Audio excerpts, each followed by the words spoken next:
என்னை பார்த்து பார்த்து வளர்ப்பதனால் அன்னை என்பதா, உனை தெய்வம் என்பதா, குருநாதன் என்பதா,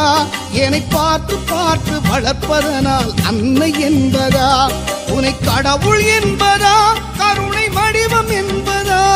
உனை கடவுள் என்பதா, கருணை வடிவம் என்பதா, ஐயா ஞானதானம் தந்த உன்னை தந்தை என்பதா, உனை தெய்வம் என்பதா, குருநாதன் என்பதா, என்னை பார்த்து பார்த்து வளர்ப்பதனால் அன்னை என்பதா.